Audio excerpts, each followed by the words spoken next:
Kendrick Lamar halftime show. Okay. I have a little carousel up there. It'll move automatically, just so people can see the pictures of what's going on. Just to give you a reset, on Sunday, as a part of the halftime celebration of the Super Bowl, Kendrick Lamar came out and did a performance, mostly of GNX, but I think there was DNA was in there, Humble was in there, and that one track from the Black Panther soundtrack with all the stars, yeah. We had special guests of SZA, DJ Mustard, and Serena Williams was there. Plus a gentleman with a Sudan and Palestinian flag, who was a dancer, by the way. Yeah. He wasn't even somebody who ran on the field. So when the report came out Monday morning that he was released with no bail, it actually turns out they couldn't find a crime. Because what crime is it for a dancer to be dancing and holding a prop during a halftime show in which you're supposed to be dancing and holding a prop? Right. Unless the crime is free speech or a violation of said speech. Kendrick Lamar put on a beautiful performance. What I will say about the performance that Kendrick Lamar is really good at, and we've seen this with his performances on other stages like the BET Awards, the MTV Awards, or just live in person. Like his one of my favorite Kendrick Lamar performances is actually him with the Imagine Dragons. And what I've noticed about Kendrick Lamar, especially if you've seen his Hotep workout routine, Kendrick Lamar is in impeccable shape. Yeah. And the man could rap. His mic was on. I don't know if I can say it about SZA, but his mic was on and he was rapping. Rapping so much so that I think only he could tell us. I actually think he messed up in the first 3 bars. I could hear it in his rap pattern. I could kind of see it in his face that he maybe stumbled a little bit. Maybe I could be overlooking at something, but Kendrick Lamar was rapping. Yeah. This was one of the best rap performances that I've ever seen. And one of the critiques against hip hop performance or rap performance is that it's like very hard to understand. Especially if you're rapping something new, especially if you're rapping something that most people don't understand. So when I'm reading the critiques, especially from non-melanated folks, when I'm reading the critiques, one of the critiques is, I couldn't understand what he was saying. The sound was bad. I couldn't hear what he was talking about. Now, does that sound familiar to you? Mm-hmm. Remember when, was that Euphoria came out? Yeah. Euphoria came out and there were white music critics that were like, oh, this is mixed bad. And the response from black folks was, that's not the point. I understood what he was saying. I could hear him perfectly. Same thing that happened when they said the Migos was mumble rap, but these are the most enunciate niggas I've heard in hip hop in a long time. Right. Just because you don't understand doesn't mean there's a technical problem that's prohibiting you from understanding. Maybe you just don't understand. Mm-hmm. Kendrick Lamar had some great visuals. There were some black folks who were making up the American flag. He had, what's my man, Samuel L. Jackson as Uncle Sam, who was using this what was his role in Django? What was that nigga name? Steven from Django, but it was very much the they and the they not like us. Yeah. Who was speaking from that perspective. Giving a little bit of Uncle Tom. Giving a little Uncle Tom. Yeah. You know what I'm saying? He was Uncle Sam. Mm-hmm. It did make you uncomfortable, which I think was supposed to. Right. They had the X, the O, the square, the triangle on the field to represent the American game. Game over was in the crowd. This might be a moment in which Kendrick Lamar is saying, okay, I'm done playing with this fool. All of these wonderful moments of symbolism. This is the most active I've seen SZA move. I didn't know SZA hit one of these. I didn't know she could do one of those. But SZA hit that. She was in her bag. The choreography was off the chain. I will say that as far as a rap performance goes, great rap performance. For your small room concert. It's a great rap performance for the BET Hip Hop Awards. It's a great rap performance for the Kendrick Lamar concert. But was it a great performance for the Super Bowl? And so I wanted to outline every piece of the Kendrick Lamar performance, the Easter eggs, the allusions. I'm so proud to be very black in this moment because I think, correct me if I'm wrong, I think this might be the blackest Super Bowl performance I've ever seen. And the Later House and I, we went through all, 28 Super Bowl performances in that video. We went through all 28 Super Bowl performances, and I believe this to be the blackest of the Super Bowl performances. Just real quick, after watching Super Bowl performances, I understand the appeal for Bruce Springsteen. Yeah. Okay, I get it. I get the boss. Yeah. He's a performer. He was a performer. Yeah. And that being said, I think the boss's halftime performance was better than Kendrick Lamar. Oh, that's crazy. And so just to give an overview of what my overall grade is, I thought the performance was excellent. So much so that I think it earned an extra point because of his excellence. But I think the stage usage, I think the design of the halftime show, I think the purpose of a football halftime show went unfulfilled. And so my final grade for Kendrick Lamar's performance during halftime is a 6 out of 10. And I want to say that I am grading this on the scale of a person who marched halftimes from the age of 17, was a part of football halftimes from age of 17 to about 24. I have been prepped and trained in halftime entertainment as a marching band individual. And what I've noticed most from the Kendrick Lamar show, I said it at Jada's crib, I'll say it now. It was a small show on a big stage. And what was obvious to me, especially after watching Homecoming, even watching like the Usher show, watching J-Lo and what's that girl? Shakira show. What was obvious to me about the Kendrick Lamar show is that he did not study.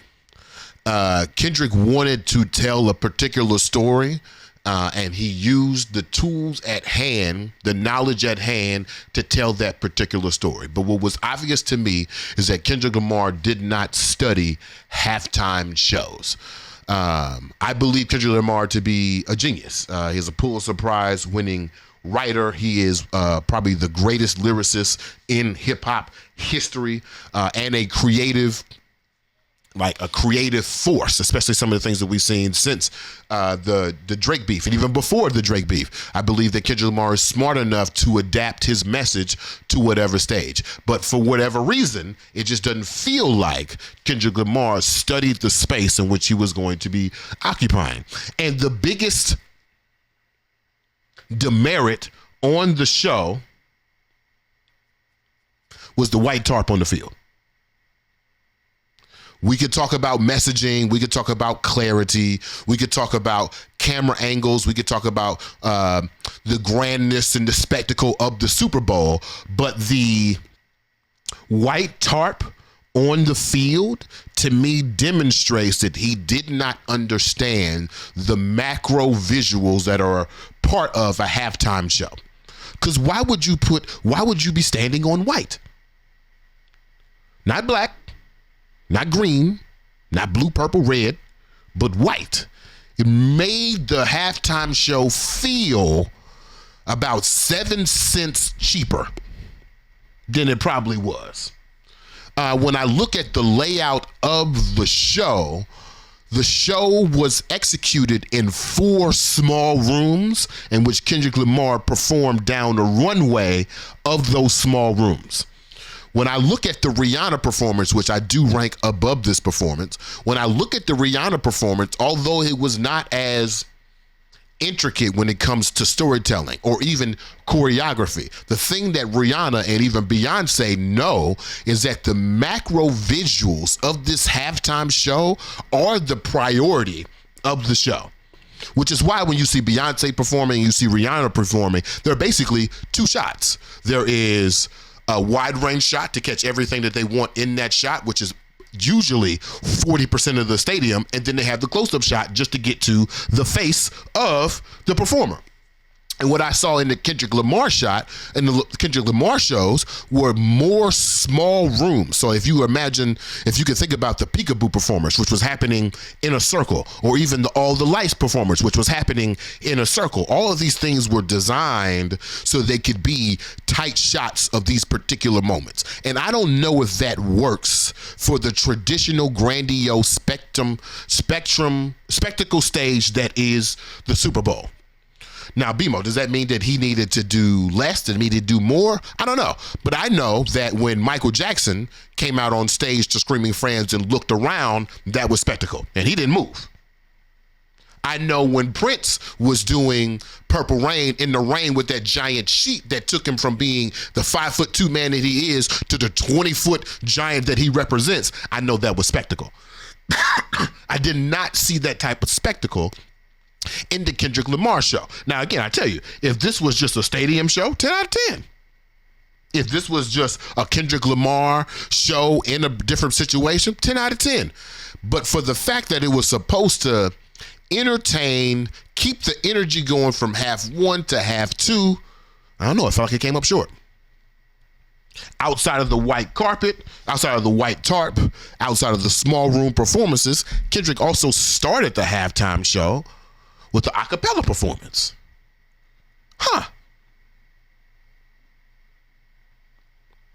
Interesting.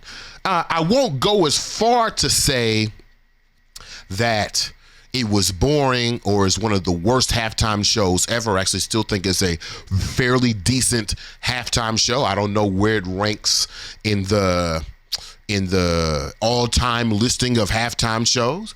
But as Bomani Jones said, as I'm finna say, as my score indicates, I felt like it was mid. I feel like it was very artistic. I feel like it had a very interesting message. I feel like it was black as fuck. But as far as executing a thing that I think everybody would be entertained by, 6 out of 10. Which, funny enough, it's kind of my same critique about Kendrick Lamar himself. Brilliant brother. Beautiful brother.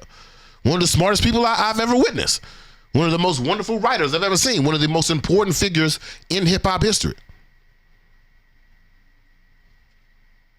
A little boring, though. A little stale. A little inappropriate for the particular stage that it was on. Those are my thoughts. What are your thoughts, Josh? How did you rank the halftime show? I am going to respectfully disagree. That's fine. I thought it was brilliant. It did take a few watches to pick up. I don't even know if I got everything, but pick up most of all the symbolism. I do hear your perspective about it feeling too small for the Super Bowl. Like, it felt like it could just be, the BT Awards or his concert or something. Mm-hmm. But I'm also thinking about the other performers, like Bruce Springsteen, or I'm trying to think somebody who didn't. Like, there are other people who don't really move around much. They don't take full use of the field. So what about Kendrick makes it not as entertaining? Well, that was a question. That was a question. Well, when I think about the Bruce Springsteen performance, that's actually a great question. Bruce Springsteen's performance happened on one stage in the middle of the field, and I don't think the scale in which I'm talking about, in which like field usage versus like size of stage, is 1-to-1 as far as like moving around. I would even say like the Coldplay, Bruno Mars, and Beyonce halftime show used about the same amount of field as the Kendrick Lamar show. But when I'm thinking, even when we're looking at these pictures, when I'm thinking about the framing of said show, everything is very small. Okay. The framing of that Bruce Springsteen show, when they zoomed out, it was Bruce Springsteen on the 40-to-40 on the stage, performing on that stage. So you can see the entire stadium and you can see Bruce Springsteen on the stage. I can't remember if there was a moment during the show where I could see Kendrick Lamar and the full stage performance of this situation. I don't even know if he had a singular stage. It's like he had 4 micro stages. Okay. I feel like maybe there weren't those macro shots because there were so many moving parts and so much detail that he wanted you to see, up close. So that's probably why. Yeah, and that makes sense. Yeah. If you're going to have a detailed story with that moving parts, you got to move in close. I just think that was a mistake. That's fair. Also, I want to say about the white tarp or whatever. Mm-hmm. I feel like that was probably a stylistic choice. Like, in my mind, I perceived it as like, when they do like crime scenes or whatever and they have like the tarp down, they, I don't know, pick up bodies or whatever, that either that or like it's supposed to be like concrete, because they're outside or, yeah. I thought it was intentional, but yeah, it does kind of like take away from the performance. No, I think it's intentional too. Yeah. I think they intentionally put down that white tarp to make that a part of the story. Yeah. I just think that wasn't a good choice. And what's funny is, as I'm talking about Kendrick Lamar's intelligence, but his inability to connect with a larger macro audience, the critique I have for him is the same critique that I had on Thursday of our own show. Was that Thursday or Tuesday? That's what I was going to bring up. Yeah, it's the same thing. I am no better than Kendrick Lamar. I would have a hard time, and we watched the Rihanna performance, and it seems to be people are more split on a Rihanna performance than I thought. I thought Rihanna's performance is the best Super Bowl performance I've seen in a long time. Rihanna's performance makes me tear up at the visuals that I see in the performance. She understands the macro visual of the situation.